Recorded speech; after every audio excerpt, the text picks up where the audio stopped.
பழங்கால எகிப்தின் கடைசி பேரரசர் சேதி. இவர் புத்திசாலி மற்றும் சக்தி வாய்ந்த கொடூர பேரரசராக கருதப்படுகிறார்.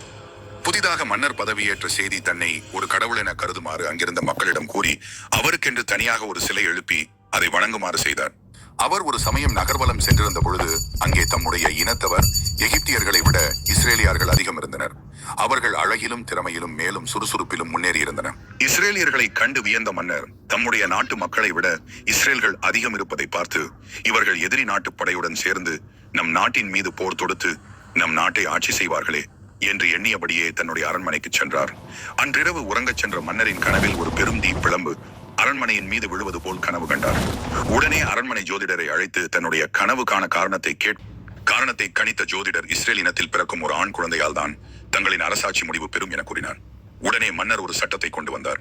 இஸ்ரேலியர் இன மக்கள் அதிக எண்ணிக்கையில் இருப்பதால் இனி அவர்கள் குடும்பத்தில் பிறக்கும் ஒவ்வொரு ஆண் குழந்தையும் எகிப்தி நைல் நதியில் வீசி கொல்லப்படும் என ஒரு புது சட்டத்தை இயற்றினார். அன்று முதல் இஸ்ரேல் மக்களை அடிமைப்படுத்தி அவர்களுக்கு பல கொடுமைகளை செய்து வந்தார். பிறக்கும் ஒவ்வொரு ஆண் குழந்தையும் நைல் நதியில் வீசிக் கொல்லப்பட்டன. அரசரின் கொடுமையை தாங்க முடியாத இஸ்ரேலியர்களும் எகிப்தியர்களும் இறைவனிடம் மன்றாடினர். யோசபேத் என்ற இஸ்ரேலிய பெண்ணுக்கு ஆண் குழந்தை பிறந்தது.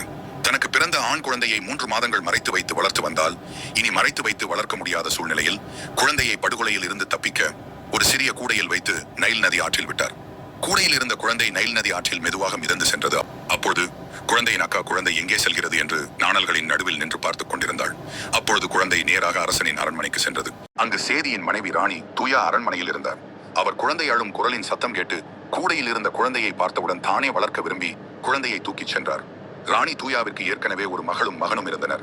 குழந்தையை தத்தெடுக்கும் துயாவின் திட்டத்துக்கு மன்னர் சேதி மனமு வந்து ஒப்புக்கொண்டார். ராணியின் அக்கா அரண்மனையில் வேலை செய்து கொண்டிருந்தார்.